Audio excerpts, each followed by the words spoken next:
Doctor Thomas Isaac, PM Suresh Babu, Narayanan Namboothiri, P Ramabhadran, Jose T Abraham എന്നിവരാണ് സ്റ്റുഡിയോയിൽ ലൈവായി നമ്മോടൊപ്പമുള്ളത്. ആദ്യം നമുക്ക് ധനമന്ത്രി ഡോക്ടർ തോമസ് ഐസക്കിലേക്ക്. ശ്രീ തോമസ് ഐസക്, താങ്കളിലേക്ക് എത്തുന്നതിന് മുമ്പ് പ്രളയബാധിതത്തിൻ്റെ പശ്ചാത്തലത്തിൽ കേരളത്തിന് ഒട്ടേറെ കാര്യങ്ങൾ പറയാനുണ്ട്. അതവരുടെ അവകാശമാണ്. രൂപയുടെ മൂല്യത്തകർച്ചയും നോട്ട് നിരോധനത്തിൻ്റെ പരാജയവും ആ പരിപ്രേക്ഷ്യത്തിലാണ് നാം നോക്കിക്കാണുന്നത്.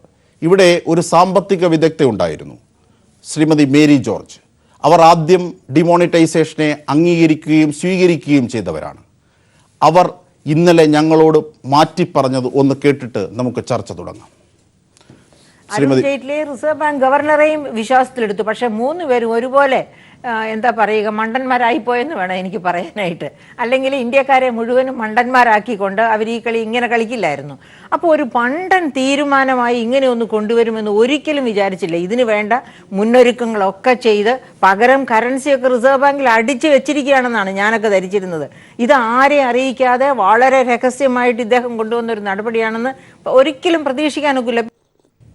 തീർച്ചയായും തോമസ് ഐസക്കിലേക്ക്. അന്നത്തെ കേന്ദ്ര സർക്കാരിൻ്റെ അവകാശവാദം, മോദിയുടെ അവകാശവാദം ഇന്നെത്തി നിൽക്കുന്ന അവസ്ഥ, തുടർന്ന് രൂപയുടെ മൂല്യം 71ലേക്ക് കൂപ്പുകുത്തുന്ന അവസ്ഥ, ഈ പോരായ്മകൾ അനുവദിക്കാവുന്നതിൻ്റെ പരിധിയിലാണോ?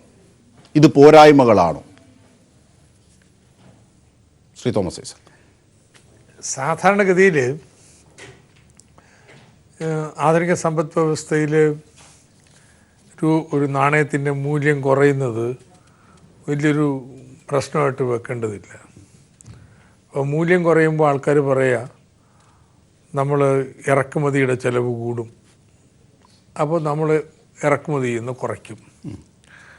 നമ്മുടെ കയറ്റുമതി ചെയ്യുന്ന സാധനങ്ങൾ വിദേശീയർക്ക് വില കുറയും. കാരണം നേരത്തെ ഒരു ഡോളറുമായിട്ട് വന്നാൽ 65 രൂപയുടെ സാധനം മേടിക്കാൻ പറ്റുള്ളൂ ഒരു മാസം മുമ്പ്. ഇപ്പോൾ 70 രൂപയുടെ സാധനം മേടിക്കുകയാണ്. അപ്പോൾ വിദേശികൾ നമ്മുടെ സാധനങ്ങൾ കൂടുതൽ വാങ്ങും. അപ്പം നമ്മുടെ കയറ്റുമതി കൂടും. ഇറക്കുമതി കുറയും, കയറ്റുമതി കൂടും. അപ്പോൾ രൂപയുടെ മൂല്യം കൂടിയത് ഇടിഞ്ഞത് വീണ്ടും ഉയരും. ഇതാണ് എൻ്റെ സിദ്ധാന്തം. പക്ഷേ പ്രശ്നം യഥാർത്ഥത്തിൽ അങ്ങനെയല്ല പോവുക.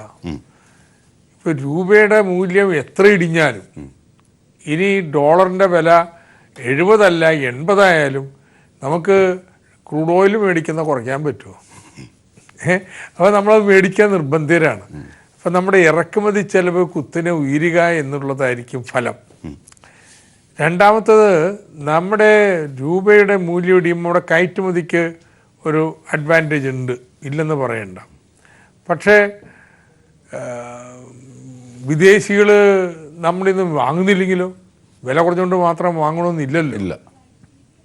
നമ്മുടെ കോമ്പറ്റീറ്റേഴ്സ്, നമ്മുടെ ഇതിന് മത്സരിക്കുന്ന ആളുകൾ നമ്മളെക്കാൾ കൂടുതൽ അവരുടെ മൂല്യം ഇടിച്ചാലോ? ഇന്ത്യ സംഭവിച്ചുകൊണ്ടിരിക്കുന്നതാണ്. ഇന്ത്യയിൽ രൂപയുടെ മൂല്യം ഇത്ര ഇടിഞ്ഞുകൊണ്ടിരുന്നിട്ടും നമ്മുടെ കയറ്റുമതിയേക്കാൾ കൂടുതൽ ഇറക്കുമതി നിരന്തരം കൂട്ടിക്കൊണ്ടിരിക്കുകയാണ്. അതിൻ്റെ ഫലമായിട്ട് നമ്മുടെ കയറ്റുമതി വരുമാനവും ഇറക്കുമതി ചെലവും തമ്മിലുള്ള അന്തരം വർദ്ധിച്ച് ഇതിപ്പോൾ റെക്കോർഡ് നിലവാരത്തിലേക്ക് നീങ്ങുകയാണ്. ട്രേഡ് ഗ്യാപ്പ് എന്ന് പറയും. അപ്പോൾ അതങ്ങനെ വർദ്ധിച്ചുകൊണ്ടിരിക്കുമ്പോൾ രൂപ വിദേശ നാണയ വ്യാപാരം നടത്തുന്നവരിത് കാണുന്നുണ്ട്. ഇന്ത്യയിലെ ട്രേഡ് ഗ്യാപ്പ് കൂടിക്കൊണ്ടിരിക്കുന്നു. ട്രേഡ് ഗ്യാപ്പ് കൂടാന്ന് പറഞ്ഞിട്ടുണ്ടെങ്കിൽ നമ്മൾ വിദേശ ഡോളർ നാണയം വായ്പ എടുക്കാൻ ബാധ്യസ്ഥരാണ്. അതിന് കൊടുക്കണ്ടേ, പണം കൊടുക്കണ്ടേ? അപ്പം നമ്മുടെ നാട്ടിൽ ഡോളറിൻ്റെ പ്രിയം കൂടും, രൂപയുടെ വില പിന്നെയും കുറയും എന്നവർക്കറിയാം. അപ്പോൾ അവർ അങ്ങനെ തോന്നിക്കഴിഞ്ഞാൽ അവർ ബെറ്റ് വെക്കാൻ തുടങ്ങും, രൂപയുടെ വില ഇനിയും കുറയോ ഇല്ല എന്നുള്ളത്. അങ്ങനെ ഊഹക്കച്ചവടക്കാരുടെ പിടിയിലേക്ക് നമ്മുടെ നാണയം നീങ്ങിക്കഴിഞ്ഞാൽ പിന്നെ നമുക്ക് നിയന്ത്രിക്കാൻ പറ്റാതെ വരും. ആ ഒരു അവസ്ഥയിലേക്ക് എത്തിയെന്നല്ല ഞാൻ പറയുന്നത്. പക്ഷെ അതിൻ്റെ അപകടം വലിയ തോതിൽ ഉയർന്നു നിൽക്കുകയാണ്. ഇന്ത്യ ഒരു നല്ല അന്തർദേശീയ ധനസ്ഥിതിയിലേക്കല്ല, കൂടുതൽ കൂടുതൽ അപകടകരമായ നിലയിലേക്കാണ് മാറിക്കൊണ്ടിരിക്കുന്നത്. ഇതിനിടയ്ക്ക് അമേരിക്കയാണെങ്കിൽ വേറൊരു കാര്യം ചെയ്തുകൊണ്ടിരിക്കുന്നുണ്ട്. അവർ നേരത്തെ ഒരുപാട് ഡോളർ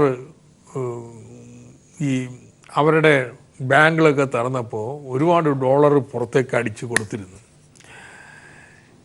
വായ്പയെല്ലാം കൊടുത്ത്. അതവർ തിരിച്ചു വിളിക്കുകയാണ്. അത് ഡോളറിൻ്റെ പ്രിയം കൂട്ടുന്നുണ്ട്. അപ്പോൾ ഡോളറിൻ്റെ പ്രിയം അന്തർദേശീയമായി കൂടിക്കൊണ്ടിരിക്കുന്നത്, രൂപയുടെ മൂല്യം അതും കൂടി ഒരു ഘടകമാണ്. അമേരിക്കക്കാർ ഇനിയും ഇൻട്രസ്റ്റ് റേറ്റ് കൂട്ടുമോ? അവർ കൂട്ടും. അവർ കൂടുതൽ അവിടെ ഡോളർ പിൻവലിക്കും എന്നാണ് മാർക്കറ്റ് ചിന്ത. അതുകൊണ്ട് രൂപയുടെ വില താഴേക്ക് ഇനിയും പോകാം. അത് നേരത്തെ പറഞ്ഞ പോലെ ഇനി ഇടിയും എന്നുള്ള ചിന്ത വന്നാൽ ഇടിഞ്ഞേ പോവും. അപ്പോൾ അത് വലിയൊരു പതനത്തിലേക്ക് പോകാം. അങ്ങനെ വലിയ അപകടത്തിൻ്റെ ഒരു അരികി വന്ന് നമ്മുടെ സമ്പദ്ഘടന നിൽക്കുകയാണ്. ഈ പ്രളയത്തിൻ്റെ പശ്ചാത്തലത്തിൽ ഈ രൂപയുടെ മൂല്യ തകർച്ച വളരെ ആശങ്കയോടുകൂടിയല്ലേ മലയാളിക്ക് നോക്കാനാകും? മലയാളികൾക്ക് ഇരുതല വാളാണ്. ഗൾഫിലുള്ളവർക്കൊക്കെ ഇപ്പോൾ പണം വെച്ച് കഴിഞ്ഞാൽ അവർക്ക് കൂടുതൽ കിട്ടും, മനസ്സിലായില്ലേ? അതേസമയത്ത് നമ്മൾ വികസന പ്രവർത്തനങ്ങളും കാര്യങ്ങൾക്കും ഒക്കെ സാധനങ്ങൾ വാങ്ങുകയാണെങ്കിൽ നമ്മുടെ ഏറ്റവും വലിയ നമ്മുടെ പെട്രോളിൻ്റെ വില ഇതിൻ്റെ പേര് കൂട്ടിക്കൊണ്ടിരിക്കുക. അതെ, ഈ രൂപയുടെ മൂല്യം കുറയുമ്പോൾ ക്രൂഡ് ഓയിലിന് കൊടുക്കാനുള്ള വില കൂടും. അവ എണ്ണ കമ്പനികളൊക്കെ അതിൻ്റെ വില കൂട്ടിക്കൊണ്ടിരിക്കും. അങ്ങനെ ഇപ്പോൾ രൂപയുടെ മൂല്യം ചരിത്രത്തിൽ ഏറ്റവും താഴത്ത് വന്നപ്പോൾ പെട്രോളിൻ്റെ വില ചരിത്രത്തിൽ ഏറ്റവും ഉയർന്ന നിലയിലെത്തി. അപ്പോൾ നമ്മൾ മേടിക്കുന്ന സാധനങ്ങളുടെ വില കൂടുന്നുണ്ട്. പക്ഷേ നമ്മുടെ വിദേശ മലയാളികൾക്ക് ഏതായാലും ഇതുകൊണ്ട് വലിയ സങ്കടമൊന്നുമില്ല. രൂപയുടെ വില ഇടിയുന്നതുകൊണ്ട് അവരിങ്ങോട്ട് പണം അയക്കുന്നതിന് താല്പര്യം കൂടും. പക്ഷേ ഈ നോട്ട് നിരോധനം ഈ രൂപയുടെ മൂല്യത്തകർച്ചയുമായി കൂട്ടിവായിക്കുകയാണ് സാമ്പത്തിക വിദഗ്ധർ. ഈ ഡിജിറ്റൽ ഇടപാടിലേക്ക് കൂടുതൽ പോകാനാകുന്നു എന്ന ചില മറുകള്ളിയിലേക്ക് ഇപ്പോൾ രക്ഷപ്പെട്ട് ചാടാൻ ശ്രമിക്കുകയാണ്. അരുൺ ജെയ്റ്റ്ലിയുടെ ഏറ്റവും പുതിയ പ്രസ്താവനകളുടെ പശ്ചാത്തലത്തിൽ കൂടി ആളുകൾ കൂടുതലായിട്ട് ടാക്സ് പേ ചെയ്യാൻ തുടങ്ങി. വരുമാനത്തിന് നിരക്കാത്ത 18 ലക്ഷം കോടിയോളം വരുന്ന പേരെ നമുക്ക് പിടിക്കാനായി, അവരെ പരിധിയിൽ കൊണ്ടുവരാനായി. ഈ അവകാശവാദങ്ങളൊക്കെ ശാസ്ത്രീയമായി ശരിയോ? ഈ നോട്ട് നിരോധിക്കുന്നതിന് മുമ്പ് 15 ലക്ഷം കോടി രൂപയാണ് ഇന്ത്യയിലുണ്ടായിരുന്നത്. ഇപ്പോൾ 20 ലക്ഷം കോടി രൂപയുണ്ട്. അതിൻ്റെ മൂല്യം 38% കൂടുകയും ചെയ്തു. അപ്പോൾ സാധാരണ ഡിജിറ്റൽ ഈ നോട്ടും പണവും നാണയവും ഉപയോഗിക്കുന്നതിന് പകരം ഡിജിറ്റൽ പേയ്മെൻറ്റിലേക്ക് പോകാൻ വേണ്ടിയാണ് ഈ നിരോധിച്ചതെന്നല്ലേ. അപ്പം നിരോധനം കഴിഞ്ഞ് 1.5 വർഷമായപ്പോഴേക്കും എന്താ സ്ഥിതി? നമ്മുടെ ലഭ്യമായ നോട്ടുകൾ ഏതാണ്ട് 1/3 വർദ്ധിച്ചിരിക്കുകയാണ്. ആളുകൾ ഈ നോട്ട് നിരോധിച്ച് പണമൊന്നും കിട്ടാത്ത വന്നത് പേടിഎമ്മും അങ്ങനെയൊക്കെ പോയി കുറച്ച് കൂടി. കൃത്യമായ കണക്ക് വേണമെങ്കിൽ ജോസ് പറയും, അവിടെ മുമ്പിലുണ്ട്. അതിന് ശേഷം അത് താഴേക്ക് വന്നു. അതെല്ലാവരും ഇപ്പോൾ പറയുന്നുണ്ട്. എന്താ ജോസ് പറഞ്ഞത്? 9% ഇടിഞ്ഞു ഡെബിറ്റ് കാർഡിന്റെ യൂസ് 9% കേവലമായിട്ട് കുറഞ്ഞു എന്നാണ്. കേവലമായിട്ട് കുറഞ്ഞു. അതിന്റെ കണക്കെല്ലാം ഇവിടെ കൃത്യമായിട്ടുണ്ട്. അപ്പോ ഡിമോണിറ്റൈസേഷൻ കാലത്ത് കുറച്ച് കൂടി, പിന്നീട് ഷാർപ്പായിട്ട് താഴോട്ട് പോയി. അപ്പൊ ഇവരെന്ത് ചെയ്തു? നോട്ടിന് ഡിമാൻഡ് കൂടിയിരിക്കുക, നോട്ടിന് ഉപയോഗം കുറയല്ല, വർദ്ധിച്ചിരിക്കുക. ഇതിന്റെ കാരണം എന്ന് വെച്ച് കഴിഞ്ഞാൽ ആൾക്കാർക്ക് ഇപ്പോൾ രൂപ കിട്ടിയാൽ അത് കയ്യിൽ നിന്ന് കളയുന്നില്ല. ഈ ബാങ്കിൽ കൂട്ടി കഴിഞ്ഞാൽ പല വിധത്തിലുള്ള പ്രശ്നങ്ങളാണ്. അതുകൊണ്ട് ആളുകൾ നോട്ടുകൾ കയ്യിൽ വെക്കുകയാണ്. ഇത്രയും നോട്ട് കൂടിയിട്ടും ഒരു 6 മാസം മുമ്പ് പല സംസ്ഥാനങ്ങളിൽ നോട്ടിന് ക്ഷാമം വന്ന്, കർണാടക ഇലക്ഷന് തൊട്ട് മുമ്പ്. അപ്പോൾ ഇതൊരു പെർവേഴ്സ് ഇഫക്റ്റാണ്. നോട്ട് നിരോധിച്ചത് നോട്ടിൻ്റെ എണ്ണമെല്ലാം കുറയ്ക്കാൻ, ഡിജിറ്റൽ പേയ്മെൻറ്റ്. ഇപ്പോൾ അവസാനം എത്തി നിൽക്കുന്നത് എന്താണ്? പഴയ നോട്ട് പോരാ, ഇപ്പോൾ തന്നെ പഴയതിനേക്കാൾ 1/3 കൂടുതൽ നോട്ട് അച്ചടിച്ച് ഇറക്കിയിരിക്കുക. അപ്പോൾ അതാണ് ഈ നോട്ടിൻ്റെ. അങ്ങനെ പോകുമ്പോഴാണ് ഇതിൻ്റെ പിന്നിലെ ചില ദുരുദ്ദേശങ്ങളെ സംബന്ധിച്ച് ഈ കക്ഷി രാഷ്ട്രീയ ഭേദമന്യേ ആൾക്കാർ മുമ്പോട്ട് വെക്കുന്നത്. ഉദാഹരണത്തിന് ഗുജറാത്ത് ആസ്ഥാനമായൊരു പത്രം നോട്ട് നിരോധനത്തിന് തൊട്ട് മുമ്പ് ഈ വാർത്ത പുറത്തുവിട്ടിരുന്നു. ഏറ്റവും രഹസ്യമായി നടത്തിയിരുന്നു എന്ന് പറയുന്ന വാർത്ത പുറത്തുവിട്ടിരുന്നു. 1. 2, 700 കോടിയോളം രൂപ, 700 കോടി എന്ന സംഖ്യയാണല്ലോ ഇപ്പോൾ കേരളത്തിൽ വിവാദമായി നിൽക്കുന്നത്. 700 കോടിയോളം രൂപ അമിത്ഷാ ഡയറക്ടറായ സഹകരണ ബാങ്ക് മാറി. കേരളത്തിൻ്റെ സഹകരണ ബാങ്കുകളെ, ഈ നാടിൻ്റെ സംസ്കാരത്തിൻ്റെ ഭാഗമായ സഹകരണ ബാങ്കുകളെ മുൾമുനയിൽ നിർത്തിയവരാണ് ഇപ്പോൾ പറയുന്നത് 700 കോടിയാണ് നോട്ട് മാറിപ്പോയത് അമിത്ഷായുടെ. ഇതൊക്കെ ദുരുദ്ദേശമാണ്, രാഹുൽ ഗാന്ധി അടക്കം ഉന്നയിച്ചിട്ടുണ്ട്. ഇത് ഒരു സാമ്പത്തിക വിദഗ്ധനും അംഗീകരിക്കാത്ത ആനമണ്ടത്തരമാണ്. കാരണം വെച്ച് കഴിഞ്ഞാൽ ഇത് പ്രാഥമിക സാമ്പത്തിക ജ്ഞാനം മതി. ഡിമാൻഡ് എന്ന് പറഞ്ഞിട്ടുണ്ടെങ്കിൽ പണത്തിൻ്റെ പിന്തുണയുള്ള ആഗ്രഹമാണ്. നിങ്ങളുടെ പണം മുഴുവനും ഇല്ലാതായി കഴിഞ്ഞാൽ ഡിമാൻഡ് പോവും, ഉൽപ്പാദനം ഇടിയും എന്ന് ആർക്കാണ് ചിന്തിച്ചാൽ മനസ്സിലാവാത്തത്. ഇനി കള്ളനോട്ടിനെ പിടിക്കാൻ ആണെങ്കിൽ ഇതിനേക്കാൾ എളുപ്പമുള്ള നല്ല മാർഗം, നല്ല നോട്ട് ഡിക്റ്റേറ്റർ വെച്ചാൽ മതി. അതായത് കള്ളപ്പണം പിടിക്കാനാണെങ്കിൽ എലിയെ പിടിക്കാൻ ഇല്ലം ചൂടുന്ന പോലെയുള്ളൊരു ഏർപ്പാടാണ്. അപ്പോൾ ഇതൊരു യുക്തിക്ക് നിരക്കുന്നില്ല. എത്ര ആലോചിച്ചിട്ട് ഇതെന്തിനാ ഒരു മനുഷ്യൻ ഇങ്ങനെ ചെയ്തത്? അപ്പോൾ ഒന്നുകിൽ ഈ മഠയത്തരമാണ്, അല്ലെങ്കിൽ ഇലക്ഷന് മുമ്പൊക്കെ തന്നെ ഇങ്ങനെ നോട്ട് മാറ്റണമെന്നൊക്കെ പറഞ്ഞുള്ള അഭിപ്രായങ്ങളൊക്കെ ഉണ്ടായിരുന്നു. ഈ പൂനെയിലെ ചില സാമ്പത്തിക കൂടോത്രക്കാരുണ്ട്. അപ്പോൾ അവർ പറഞ്ഞിരുന്നതാണ്. അപ്പം അത് വിശ്വസിച്ച് പോയിട്ടുള്ളതാവും. അതല്ലെങ്കിൽ ഈ പറഞ്ഞ ദുരുദ്ദേശമുള്ളൂ, വേറൊന്നുമല്ല.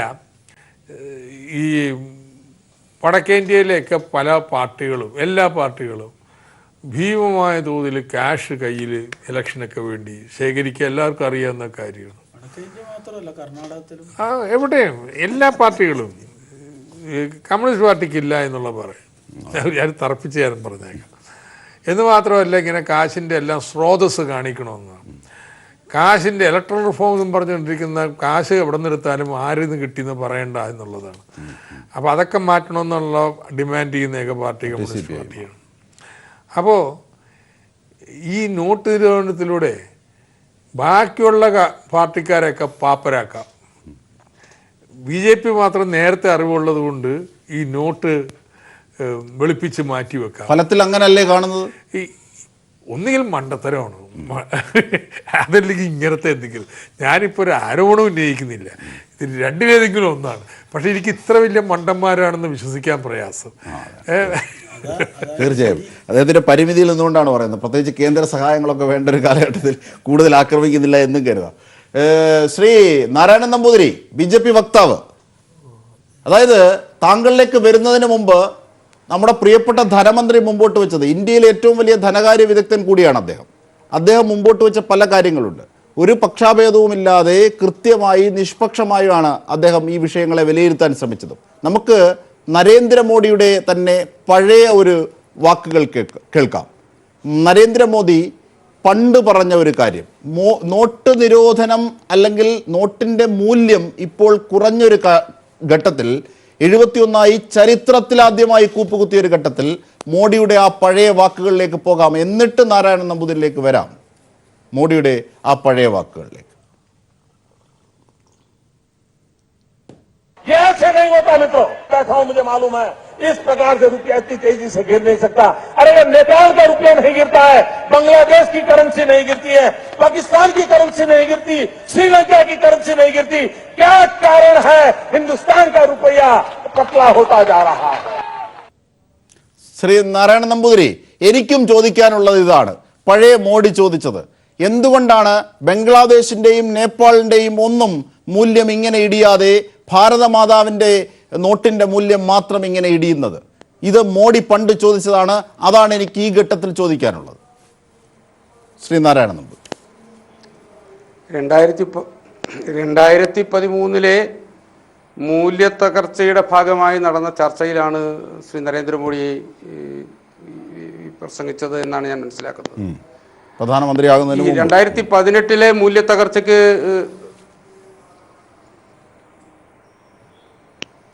ഇന്ത്യയിലെ ആഭ്യന്തര കാര്യങ്ങൾ കൊണ്ടല്ലല്ലോ ഈ നോട്ടിന്റെ രൂപയുടെ മൂല്യം തകർന്നത്. അത് ആഗോള കാരണങ്ങളാണ്, അമേരിക്കയുടെ ചില നിലപാടുകളാണ്. ശ്രീ തോമസ് ഐസക് അതിനെക്കുറിച്ച് സൂചിപ്പിച്ചു. അമേരിക്കയുടെ ചില നടപടികളാണ്, തുർക്കിയിലെ സാമ്പത്തിക തകർച്ചയാണ്, ചൈനയും ഇന്ത്യയും അമേരിക്കയും ഉൾപ്പെടുന്ന ട്രേഡ് വാറാണ്, ഇറാന്റെ പേരിലുണ്ടായ ഉപരോധമാണ്, പെട്രോളിയം ഉൽപ്പന്നങ്ങളുടെ വില കൂടുന്നത്. ഞാൻ വളരെ വിശദീകരിച്ചൊന്നതിലേക്ക് പോകുന്നില്ല. ഇതെല്ലാം ഈ അന്താരാഷ്ട്ര കാരണങ്ങൾ കൊണ്ടാണ് ലോകത്തെ ഏതാണ്ട് എല്ലാ രാജ്യങ്ങളും ഡോളറുമായി ഉള്ള വിനിമയ നിരക്കിൽ വലിയ മൂല്യത്തകർച്ച നേരിടുന്നുണ്ട്. അത് പക്ഷേ ഇന്ത്യയിൽ മൂല്യത്തകർച്ചയുടെ നിരക്ക് 2013 അത് 65 70 7% വർധനമാണ് ഉണ്ടായിരിക്കുന്നത് ആ തകർച്ചയിൽ.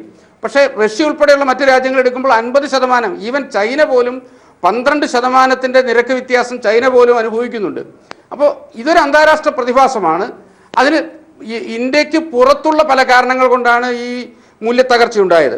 പക്ഷേ ഈ മൂല്യത്തകർച്ചയെ വളരെ ബോധപൂർവം നോട്ട് നിരോധനവുമായി ബന്ധപ്പെടുത്തി വരുമ്പോൾ തോമസ് ഐസക് സാർ വളരെ വിദഗ്ധനാണ്. ഞാൻ അദ്ദേഹത്തെക്കുറിച്ച് ഒന്നും പറയുന്നില്ല. അദ്ദേഹം 3 വട്ടം കേരളത്തിൻ്റെ ധനകാര്യമന്ത്രിയായിരുന്ന ആളാണ്. കേരളത്തിൻ്റെ ഖജനാവിൽ ശമ്പളം കൊടുക്കാൻ പോലും പണമില്ലാത്ത ഒരവസ്ഥ ഉണ്ടായി എന്ന ഖേദകരമായ ഒരവസ്ഥയുണ്ട്.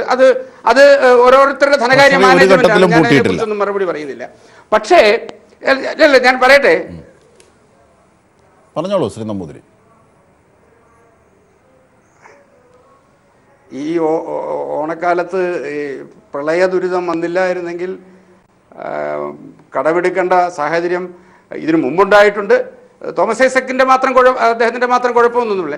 കേരളത്തിൽ നടന്നു വന്നിരുന്ന വിദഗ്ധമായ കുതന്ത്രം വിടും. കേരളത്തിലേക്കല്ല നാം പലവട്ടം ഖജനാവ് പൂട്ടിയിട്ടുണ്ട്. കേരളത്തിന്റെ ഖജനാവ് പൂട്ടിയിട്ടുണ്ട്. നിങ്ങൾ പറയുമ്പോൾ ഒരാൾ മഹാനാണെന്നൊക്കെ പറയുമ്പോൾ അദ്ദേഹം മഹാനാണ്, ഞാൻ സമ്മതിച്ചു.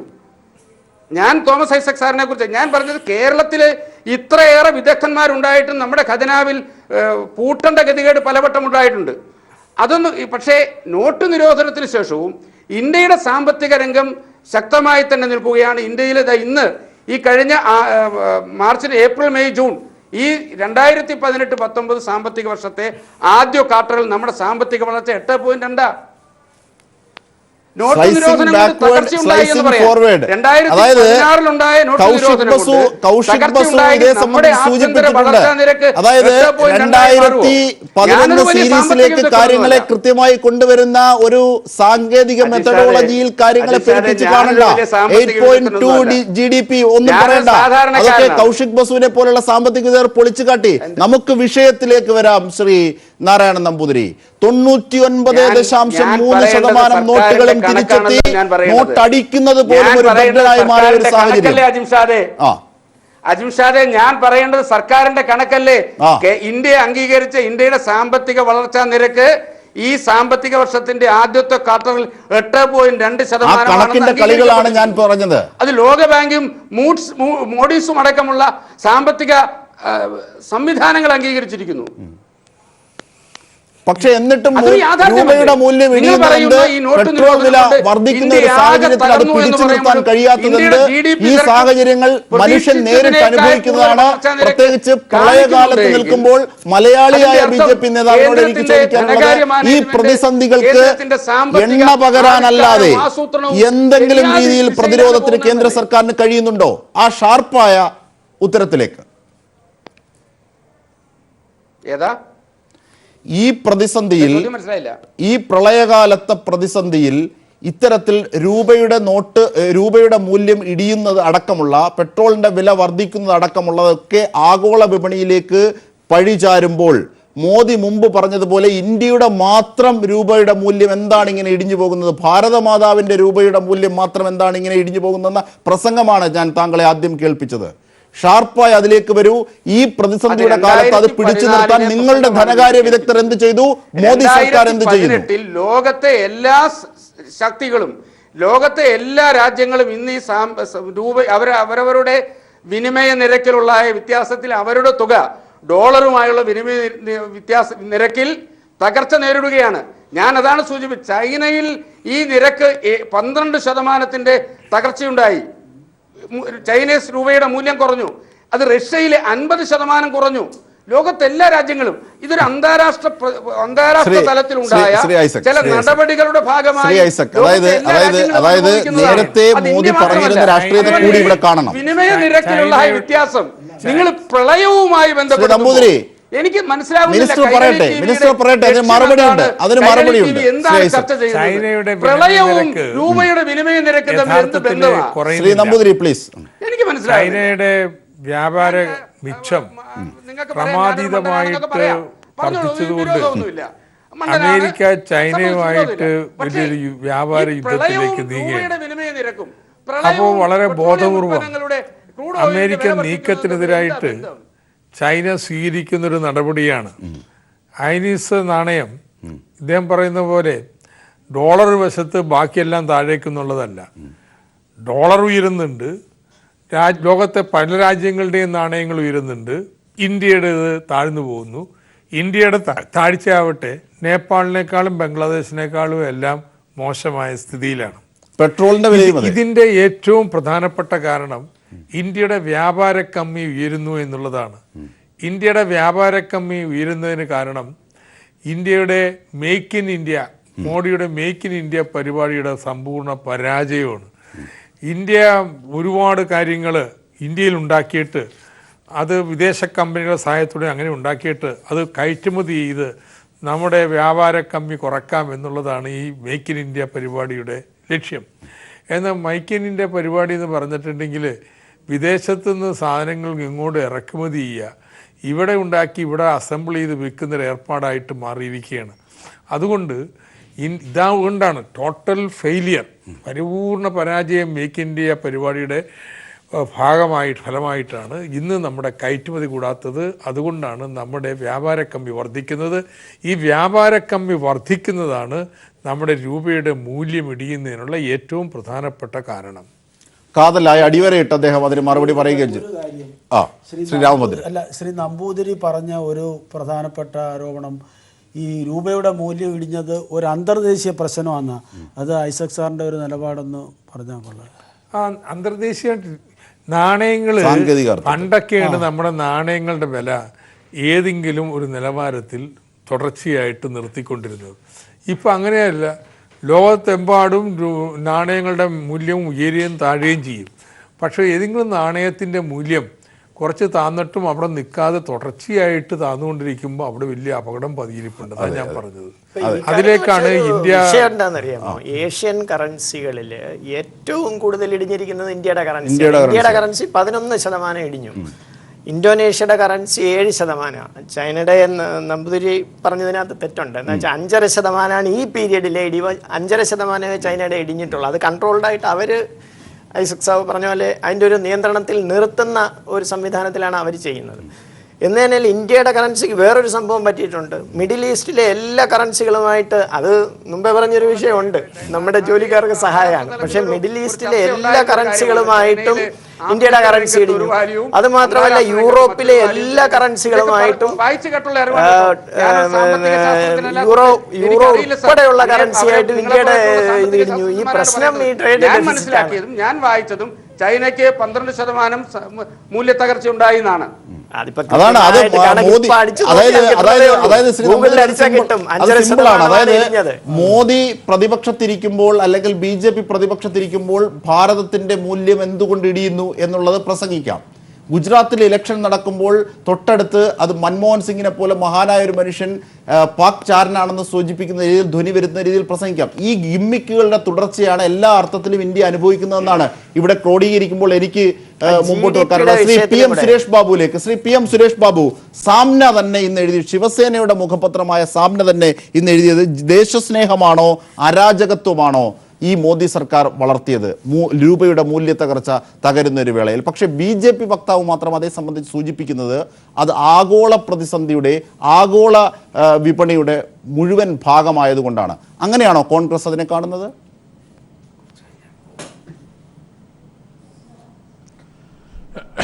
ഈ ഇപ്പോഴത്തെ പ്രതിസന്ധി, സാമ്പത്തിക പ്രതിസന്ധി, മൂല്യത്തകർച്ചയുടെ പ്രധാനപ്പെട്ട കാരണങ്ങളിൽ ഒന്ന് പ്രധാനമായി നമുക്ക് വിലയിരുത്താൻ കഴിയുന്നത് ഡിമോണിറ്റൈസേഷൻ തന്നെയാണ്.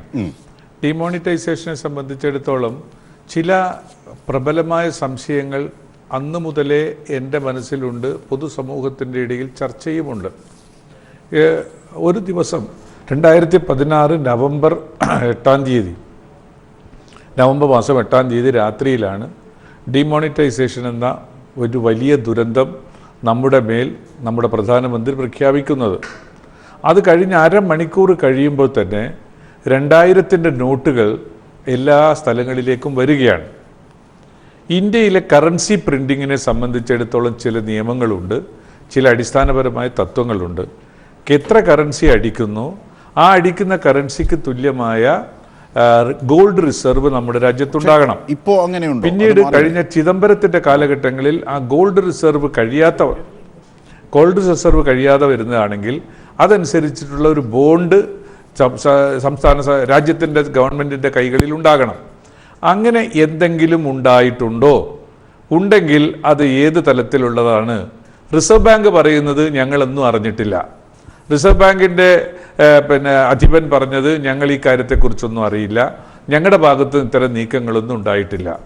ഡിമോണിറ്റൈസേഷൻ എന്ന വസ്തുത പ്രഖ്യാപിക്കുകയും ആ പ്രഖ്യാപനം ടെലിവിഷനിലൂടെ കഴിഞ്ഞ് മോദി ഇറങ്ങുമ്പോഴേക്ക് 2000-ൻ്റെ നോട്ടുകൾ നമ്മുടെ രാജ്യത്ത് പ്രചരിപ്പിക്കുകയാണ്, അല്ലെങ്കിൽ രാജ്യത്ത് അതിൻ്റെ ലീഗൽ ടെർമിനേഷനിലേക്ക് വരികയാണ്.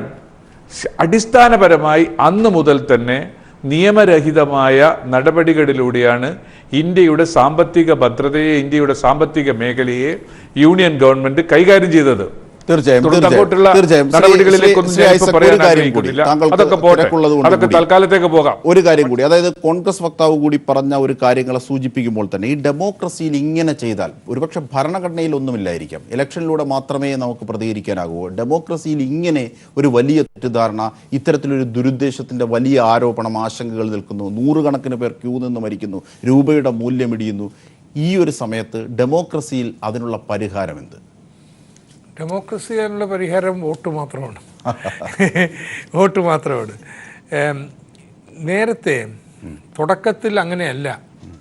ഇന്ത്യൻ ജനത ഒന്ന് പരിഭ്രമിപ്പിച്ച് കൂടെ നിർത്താൻ കഴിഞ്ഞു. യഥാർത്ഥത്തിൽ അത് നോട്ട് നിരോധനം കൊണ്ടുവന്ന രീതിയെല്ലാം ഒരു സർജിക്കൽ സ്ട്രൈക്ക് ഭയങ്കര ദേശീയ വികാരം ഉണ്ടാക്കിയിട്ടുണ്ട്. അതുപോലൊന്നായിട്ടാണ് സാമ്പത്തിക മേഖലയിലൊരു സർജിക്കൽ സ്ട്രൈക്ക്.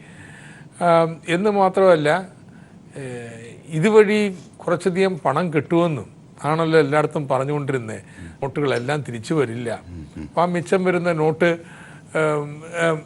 ചില അത്രയും ബാധ്യത റിസർവ് ബാങ്കിന് പോവും, അത്രയും ലാഭം റിസർവ് ബാങ്കിനുണ്ടാവും. ആ ലാഭം ഡിവിഡൻഡായിട്ട് ഇന്ത്യ സർക്കാർ എടുത്തു കഴിഞ്ഞാൽ പാവങ്ങൾക്ക് വേണ്ടി ഒത്തിരി കാര്യങ്ങൾ ബിജെപി നേതാക്കൾ പറഞ്ഞത് കടലില്ലാത്തടത്ത് പോലും തുറമുഖം കിട്ടാനാകും, അത്രയേറെ മിച്ചം വരും.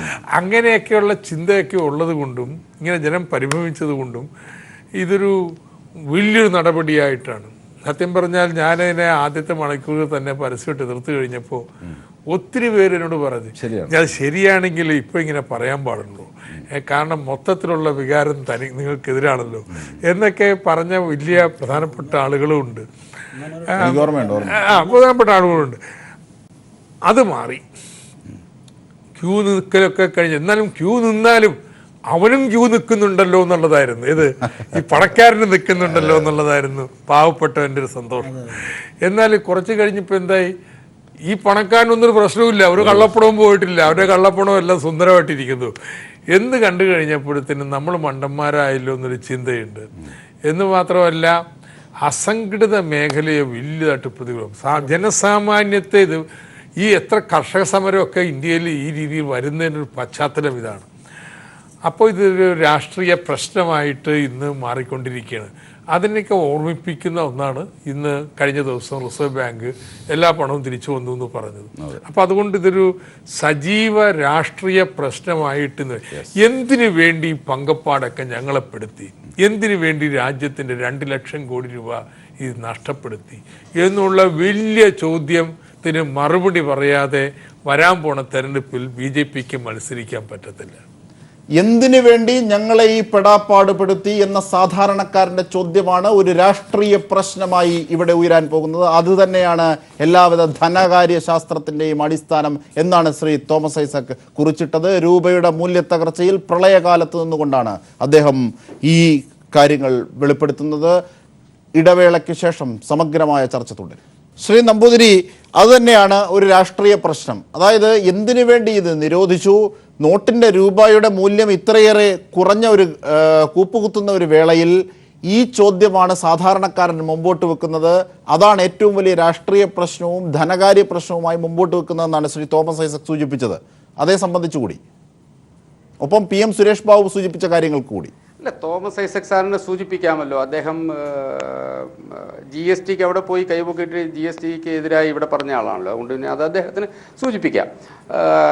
നോട്ട് നിരോധനവും നോട്ടിൻ്റെ മൂല്യം കുറഞ്ഞതുമായി എങ്ങനെയാണ് ബന്ധപ്പെടുന്നത് എനിക്ക് മനസ്സിലാകുന്നില്ല.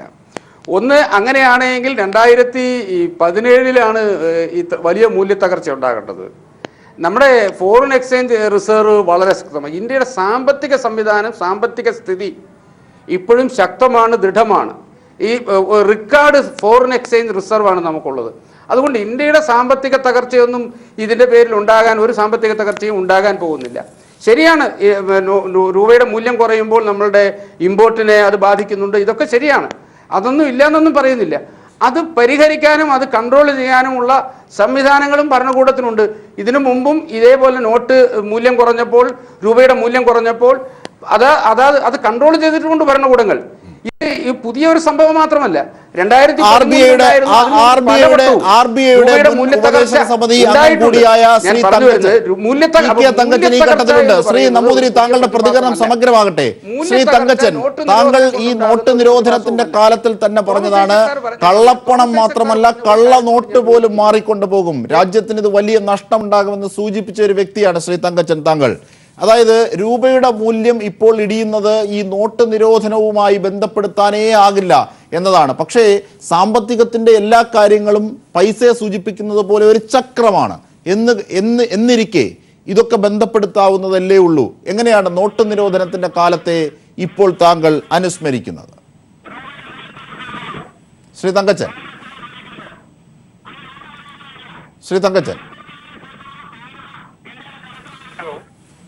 തങ്കച്ചൻ താങ്കൾ കേൾക്കാമോ? ഹലോ, ശ്രീ തങ്കച്ചൻ താങ്കൾ കേൾക്കാമോ? ആ, രൂപയുടെ മൂല്യശോഷണവുമായിട്ട് ബന്ധപ്പെട്ട് ഡോക്ടർ തോമസ് ഐസക് പറഞ്ഞതിനെ കുറിച്ച് ഒന്നും എനിക്ക് പറയാനില്ല. കേൾക്കാം. രൂപയുടെ മൂല്യശോഷണവുമായിട്ട് ബന്ധപ്പെട്ട് ഡോക്ടർ തോമസ് ഐസക് പറഞ്ഞതിനെ കുറിച്ച് ഒന്നും എനിക്ക് പറയാനില്ല. അദ്ദേഹം അത് വളരെ കൃത്യമായി പറഞ്ഞിട്ടുണ്ട്. എന്നാൽ നോട്ട് നിരോധനത്തിന്റെ കാര്യത്തിൽ ഇപ്പോൾ നമുക്ക് ലഭ്യമായിരിക്കുന്ന കണക്കനുസരിച്ച് റിസർവ് ബാങ്ക് ഓഫ് ഇന്ത്യ 2 വർഷത്തിന് ശേഷം നൽകുന്ന കണക്കാണ്. ഈ കണക്ക് രാജ്യത്തെ ജനങ്ങളുടെ മുമ്പിൽ ഇല്ലായിരുന്നു, ഇതുവരെ ഇല്ലായിരുന്നു. ഈ കണക്ക് സൂക്ഷ്മതയോടുകൂടി ഈ രാജ്യത്തെ സാമ്പത്തിക വിദഗ്ധന്മാര് പരിശോധിക്കണമെന്നാണ് എനിക്കൊരു അഭ്യർത്ഥന. കാരണം 99.3% നോട്ടുകൾ തിരിച്ചു വന്നു എന്ന് ആ നോട്ടുകൾ പുറത്തിറക്കാൻ അധികാരപ്പെടുത്തിയ സ്ഥാപനം പ്രഖ്യാപിക്കുമ്പോൾ നേപ്പാളിന്റെ നോട്ടിനെ കുറിച്ചൊന്നും പറഞ്ഞിട്ടില്ല. 30-ാം തീയതിക്ക് ശേഷം, ഡിസംബർ 31-ന് ശേഷം അല്ലെങ്കിൽ അവസാന ദിവസത്തിന് ശേഷം കോൺഫിസ്കേറ്റ് ചെയ്ത നോട്ടുകളെക്കൊന്നും പറഞ്ഞിട്ടില്ല. എന്ന് വെച്ചാൽ റിസർവ് ബാങ്ക് ഓഫ് ഇന്ത്യ എന്ന് പറയുന്ന സ്ഥാപനത്തിന് ഇപ്പോൾ നൽകാവുന്ന കണക്ക് നമുക്ക് നൽകിയിരിക്കുന്ന കണക്ക് അനുസരിച്ച് 9,000 കോടി രൂപ മാത്രമേ തിരിച്ചു വരാനുള്ളൂ. 1946-ൽ ഈ രാജ്യത്ത് ഒരു നോട്ട് റദ്ദാക്കൽ ഉണ്ടായപ്പം 141 കോടി രൂപയിൽ നിന്ന് 9 കോടി രൂപ തിരിച്ചു വരാതിരുന്നപ്പോൾ അന്നത്തെ RBI governor doctor CD Deshmukh പറഞ്ഞത് ഇതൊരു ഫിസ്ക്കൽ നടപടി എന്നുള്ള നിലയിൽ വലിയ വൈരാഗ്യമായിരുന്നെന്നാണ് പറഞ്ഞത്. ആ കണക്ക് വെച്ചാണെങ്കിൽ പോലും 1,00,000 കോടി രൂപയെങ്കിലും തിരിച്ചു വരാതിരിക്കണമായിരുന്നു. അപ്പോൾ ഈ കണക്കുകളുടെ കൃത്യതയെ അതാണ് വ്യക്തമാണ് ശ്രീ TK തങ്കച്ചൻ, വ്യക്തമാണ്. താങ്കൾ അടിവരയിട്ടത് വ്യക്തമാണ്. ശ്രീ ജോസ് ടി എബ്രഹാം, അതായത് ഇപ്പോൾ നിലവിലുള്ള രൂപയുടെ മൂല്യത്തെ കണക്കാക്കുമ്പോൾ ഏതാണ്ട് 18 ലക്ഷം കോടിയാണ് കണക്കാക്കപ്പെടുന്നത്. ഇത് നോട്ട് നിരോധനത്തിന് മുമ്പുള്ളതിനേക്കാൾ 38% അധികമാണ്. ഇതാണ് മുമ്പോട്ട് വെക്കുന്ന കണക്ക്. ചെറിയ അഭിപ്രായ വ്യത്യാസമുണ്ട്. ഏകദേശം ഈക്വലായിട്ട് വന്നിരിക്കുക ആണ് ലേറ്റസ്റ്റ്. ഞാൻ മനസ്സിലാക്കിയ അനുസരിച്ച് നോട്ട് നിരോധനത്തിന് മുമ്പുള്ള അതേ ലെവലിലേക്ക് എത്തിയിരിക്കുകയാണ്. അപ്പോൾ ഈ മൂല്യം തകരുന്നതിന് ഈ നോട്ട് നിരോധനവുമായി ഒരു ബന്ധവുമില്ലെന്ന് പറയുന്നതിന്റെ യുക്തി എന്ത്? മൂല്യം തകരുന്നതും നോട്ട് നിരോധനമായിട്ട് ബന്ധപ്പെടുത്താൻ എനിക്കിപ്പോൾ അങ്ങോട്ട് ആവുന്നില്ല. അത്ര ഒരു എനിക്ക് തോന്നുന്നു ആ ബന്ധം അത്ര ശരിയാവില്ല. കാരണം ഞാൻ രണ്ടും രണ്ട് വിഷയങ്ങളുമാണ്, കാരണങ്ങളുമാണ്. ഈ ശ്രീ നമ്പൂതിരി പറഞ്ഞ ഒന്ന് രണ്ട് വിഷയങ്ങളോടൊന്ന് പ്രതികരിക്കാം. നമ്പൂതിരി പറഞ്ഞത് തന്നെയല്ല, എന്താ വെച്ചാൽ ഇപ്പം നോട്ട് നിരോധനത്തിനുമായിട്ട് 8.2 GDP എന്ന് പറഞ്ഞു. ആ വിഷയത്തിൽ ഒന്നാമത്തെ GDPയുടെ കണക്കുകളിലെ പ്രശ്നം, അതിൻ്റെ വിശദാംശങ്ങളിലേക്ക് ഞാൻ പോകുന്നില്ല. രണ്ടാമത്തെ, ഒരു രാജ്യത്തിൻ്റെ GDP എന്ന് പറയുന്നത് കേന്ദ്രഭരണം മാത്രമല്ല, സംസ്ഥാനമുണ്ട്, പഞ്ചായത്തുകളുണ്ട്, ഇവരുടെ എല്ലാം കൂടെ ഉൽപ്പാദനമുണ്ട്. അതുപോലെ പ്രൈവറ്റ് കമ്പനികളുടെ P&L അക്കൗണ്ടൊക്കെയാണ് ഈ GDP കണക്ക് കൂട്ടാൻ എടുക്കുന്നത്. അതൊരു വശം. വേറൊരു വിഷയം എന്താ വെച്ചാൽ, അപ്പോൾ ഇപ്പൊ കാർഷിക മേഖലയുടെ വിഷയം ഞാൻ പറയാം. കാർഷിക മേഖലയുടെ എടുക്കുകയാണെങ്കിൽ പെസ്റ്റിസൈഡിന്റെ ഫെർട്ടിലൈസറിന്റെ വില കാർഷിക മേഖലയുടെ GDP വരും, ട്രാൻസ്പോർട്ടേഷൻ വരും, ബാങ്ക് ലോണും ബാങ്കിന്റെ ഇൻട്രസ്റ്റും വരും. ഏത് കാർഷിക മേഖലയിലെ GDP എടുക്കുമ്പോൾ. അപ്പൊ കർഷകർക്ക് കിട്ടുന്ന വിലയായിട്ടൊന്നും അതിന് യാതൊരു ബന്ധവുമില്ല. അപ്പൊ ഈ GDPയുടെ കണക്കും കാര്യങ്ങളൊക്കെ വെച്ച് നമുക്ക് ഒരു രാജ്യത്തെ എക്കോണമി, സാധാരണ മനുഷ്യനെ അങ്ങനെ. വേറൊരു വിഷയം ഇപ്പൊ ഈ വന്നിരിക്കുന്ന 8.2 GDP എന്ന് പറയുന്നതിന്റെ ബേസ് ഇയർ നമ്മൾ ആദ്യം നോക്കണം. ബേസ് വെച്ചിട്ടാണല്ലോ എടുക്കുന്നത്. അന്നത്തെ മാനുഫാക്ചറിങ് മാത്രം പറയാം. 2017-18 സെക്കൻഡ് ക്വാർട്ടർ മാനുഫാക്ചറിങ് -1.3% ആണ്. ആ ബേസിൽ നിന്നാണ് ഇപ്പോൾ എത്തിയിരിക്കുന്നത്. മാനുഫാക്ചറിങ് മാത്രം വെച്ചിട്ടാണ് പ്രധാനമായിട്ട് 8.2 GDPയിലേക്ക് വരണത്.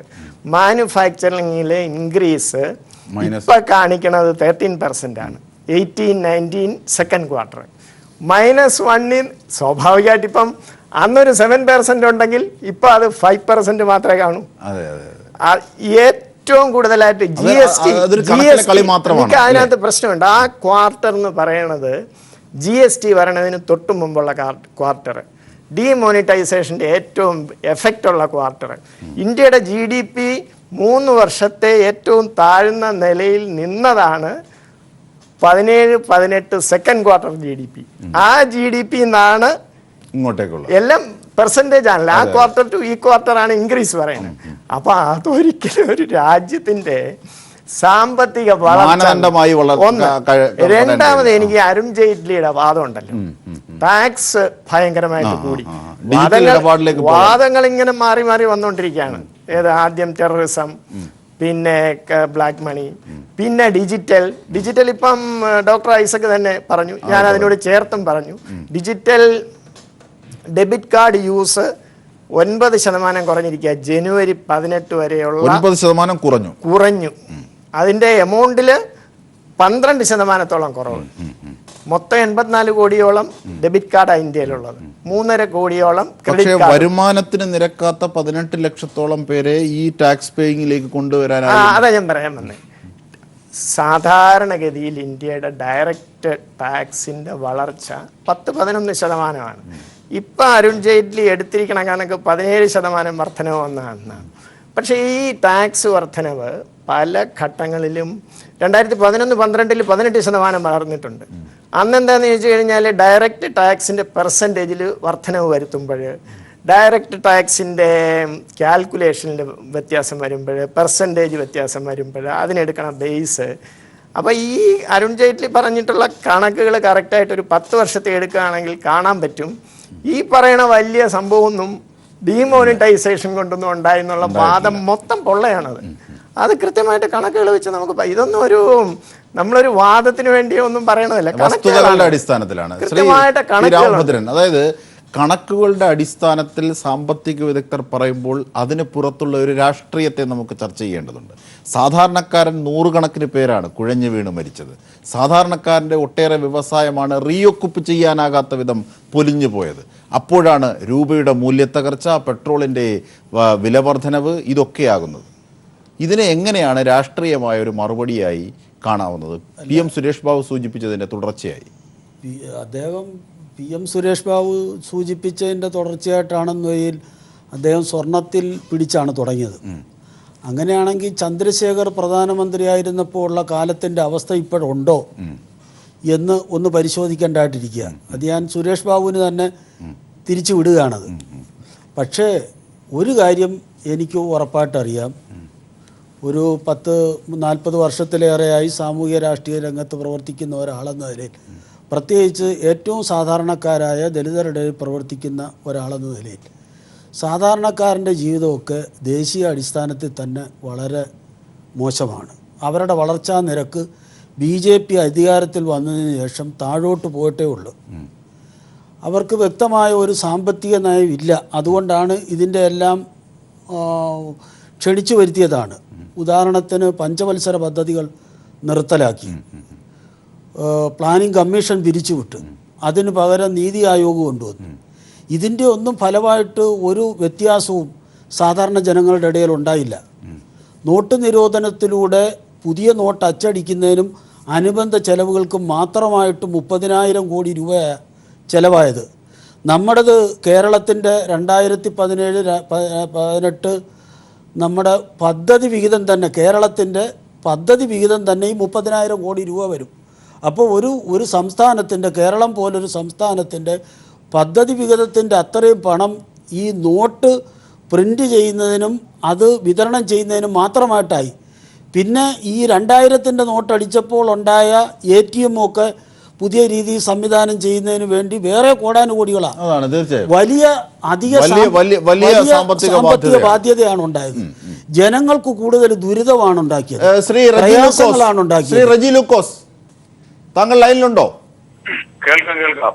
അതായത് ഈ വളർച്ചാ നിരക്കിന്റെ കാര്യം പെരുപ്പിച്ച് കാട്ടി പലവിധ സീരീസുകളെയും ഉപയോഗിച്ച് അല്ലെങ്കിൽ നമുക്ക് യോജിക്കാത്ത വിധത്തിലുള്ള രീതിശാസ്ത്രങ്ങളെ ഉപയോഗിച്ച് ആ കണക്കിന്റെ കളികൾ പെരുപ്പിച്ച് കാട്ടാം. പക്ഷെ നാം അനുഭവിക്കുന്നത്, ദിനം പ്രതി നാം അനുഭവിക്കുന്നത് ഈ മൂല്യം, രൂപയുടെ മൂല്യം കുറഞ്ഞതടക്കം സൂചിപ്പിക്കുമ്പോൾ P. രാമഭദ്രൻ സൂചിപ്പിച്ചതുപോലെ നാം നേരിട്ട് അനുഭവിക്കുന്നത് വളർച്ചയുടെ ഉയർച്ചയാണോ അതോ കീഴ്പോട്ടുള്ള പോക്കാണോ? അല്ലാതെ പണ്ട് ബ്രസീലിയൻ കറൻസി ചാക്കിനകത്ത് ചുവന്നുകൊണ്ട് പോയി പലചരക്ക് സാധനങ്ങൾ വാങ്ങിക്കുന്ന ഒരു കാലഘട്ടം ഉണ്ടായിരുന്നു, ഏതാണ്ട് 20 വർഷം. ആ ഒരു സാഹചര്യത്തിലേക്ക് ഇന്ത്യ പതുക്കെ നടന്നെടുക്കുകയാണെന്ന് പറയുന്നത് നമ്മളാരുമല്ല, അത് രഘുറാം രാജൻ എന്ന് പറയുന്ന മുൻ റിസർവ് ബാങ്ക് ഗവർണറാണ്. കാരണം അദ്ദേഹം ഈ നോട്ട് നിരോധനം നടന്ന കാലത്ത് തന്നെ ഇതിനെക്കുറിച്ച്, ഇതിന്റെ കോൺസ്റ്റിറ്റ്യൂഷനെ കുറിച്ച് വളരെ വിശദമായിട്ട് തന്നെ അദ്ദേഹം സംസാരിച്ചതാണ്. ഇത് ഇങ്ങനൊരു ഏർപ്പാടുണ്ടാക്കുമ്പോൾ സാമ്പത്തിക വിദഗ്ധരുമായിട്ട് ആലോചിച്ചിട്ട് വേണം ചെയ്യാൻ എന്ന് അദ്ദേഹം നിർദ്ദേശിക്കുന്നു. തന്നെയുമല്ല, ജനാധിപത്യ സമ്പ്രദായത്തിൽ ഈ ലോക ചരിത്രത്തിൽ നടന്നിട്ടുള്ള ജനാധിപത്യ രാജ്യങ്ങൾ നടന്നിട്ടുള്ള ഭരണകൂട ഭീകരതയുടെ ഒന്നാമത്തെ ഒരു സാക്ഷ്യപത്രമായിട്ട് ഈ നോട്ട് നിരോധനം നമുക്ക് കാണാൻ പറ്റും. കാരണം എന്താ വെച്ചാൽ ജനാധിപത്യ പ്രക്രിയയിൽ ഒരു ജനതയുടെ ഏറ്റവും വലിയ സ്വാതന്ത്ര്യത്തിൽ പരമപ്രധാനമായിട്ടുള്ള ഒന്ന് സാമ്പത്തിക സ്വാതന്ത്ര്യമാണ്. ഈ സാമ്പത്തിക സ്വാതന്ത്ര്യത്തിനെ വെല്ലുവിളിച്ചുകൊണ്ട് അതിനെ കുത്തിക്കൊടുത്ത ചരിത്രത്തിന്റെ ഏറ്റവും വലിയ ഉദാഹരണങ്ങളൊന്നാണ് ഇന്ത്യയിൽ നടന്ന നോട്ട് നിരോധനം. 142 ഇന്ത്യൻ പൗരന്മാരുടെ ജീവൻ ഇതിനുവേണ്ടി പരിഹരിപ്പിക്കേണ്ടി വന്നു. ഈ 45ഓളം ദിവസങ്ങളിൽ ഈ രാജ്യത്തെ ജനങ്ങള് തെരുവിൽ അലയേണ്ട വന്നു. ഭക്ഷണം പോലും കിട്ടാൻ പറ്റാത്ത അവസ്ഥ ഉണ്ടായി. പഞ്ചാബിലെ കർഷകരെ സംബന്ധിച്ചോളം അവർ വിളയിച്ചെടുത്ത കാർഷിക വിളകളുടെ ഏതാണ്ട് 90% പരസ്യമായി അവർ നശിപ്പിക്കേണ്ട വന്നു. മറ്റൊരു പ്രത്യേകത, നമ്മുടെ ഇന്ത്യൻ പ്രധാനമന്ത്രി അന്നൊരു വലിയ വിളംബരം നടത്തിയിരുന്നു. എന്താ അറിയോ? ആദ്യം അദ്ദേഹം പറഞ്ഞ 50 ദിവസമൊന്നുമല്ല, ആദ്യം നടന്ന അന്ന് രാത്രിയില് ആ ചർച്ചയെ ഉണ്ടായിരുന്നതാണ്.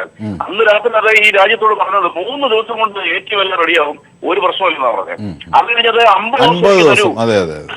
അത് കഴിഞ്ഞാൽ അദ്ദേഹം 2ാം ദിവസം എനിക്ക് 50, കാരണം കൈ വെടിവിട്ട് കഴിഞ്ഞപ്പോ പറഞ്ഞു 50 ദിവസം എനിക്ക് തരൂ, ഞാൻ അതെല്ലാം തിരിച്ചുകൊടുത്തെന്ന് പറഞ്ഞു.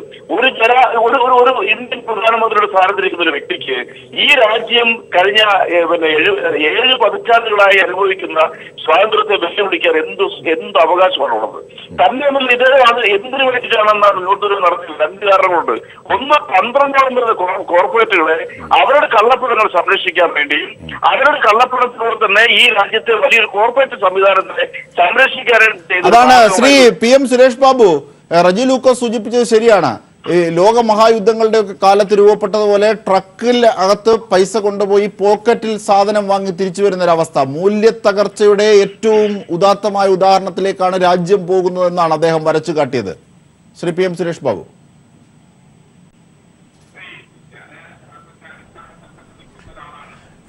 ഞാൻ അതിൻ്റെ അടിസ്ഥാനത്തിൽ തന്നെ നിൽക്കുന്ന ഒരാളാണല്ലോ. പൊതുപ്രവർത്തകൻ എന്നുള്ള നിലയിലും രാഷ്ട്രീയ പ്രവർത്തകൻ എന്ന നിലയിലും നമുക്ക് കാണാൻ കഴിയുന്ന ഏറ്റവും വലിയ വിരോധാഭാസമാണ് നമ്മുടെ രാജ്യത്ത് മോണിറ്ററി ഈ രംഗത്തുണ്ടായിട്ടുള്ള വിരോധാഭാസം.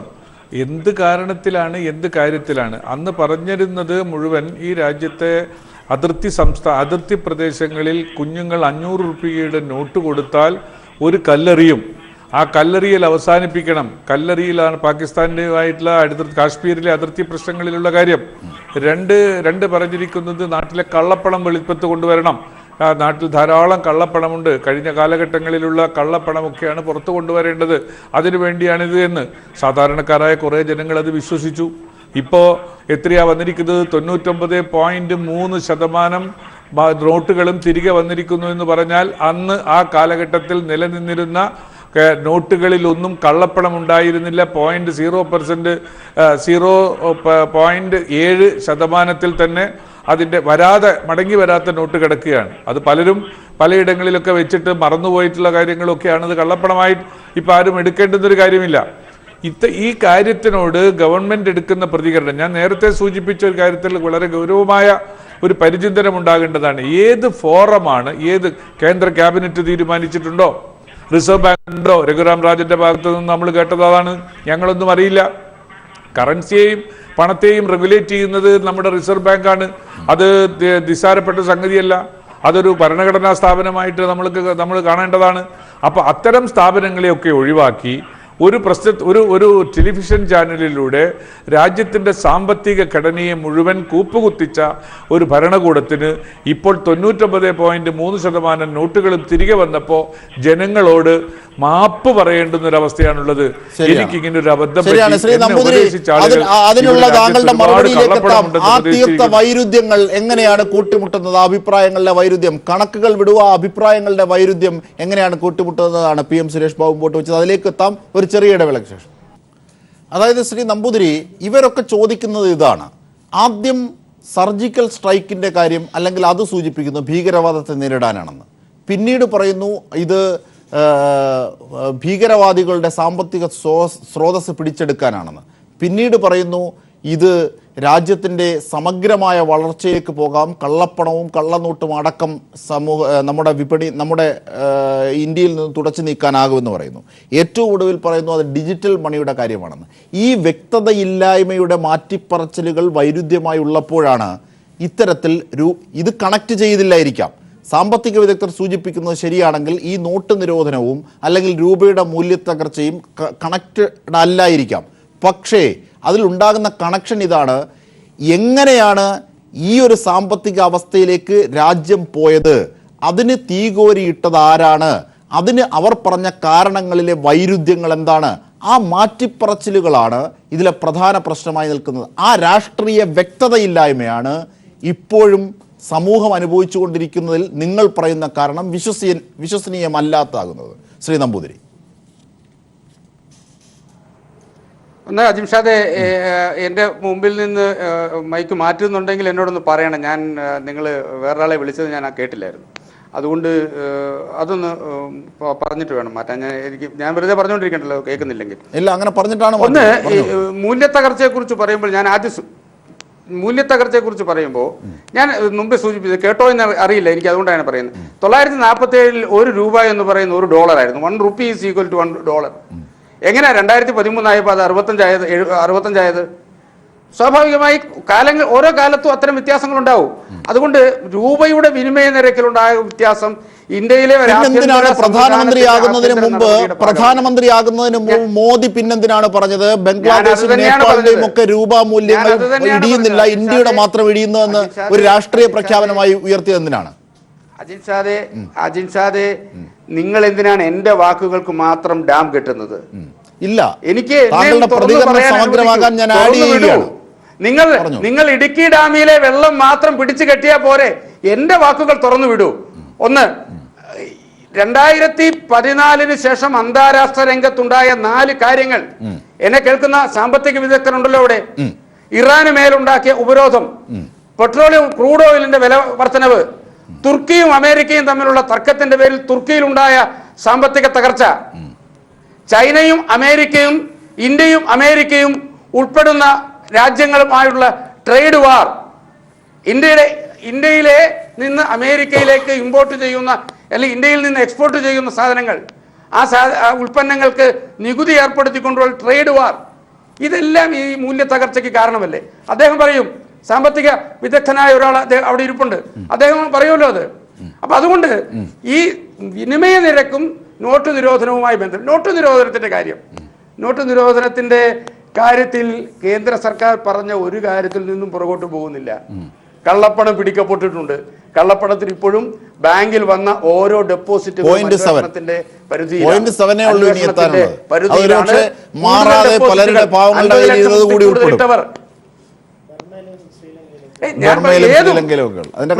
കൃത്യമായ ഒരു തുകയ്ക്ക് കൂടുതലുള്ള മുഴുവൻ നിക്ഷേപങ്ങളും അന്വേഷണമാണ്.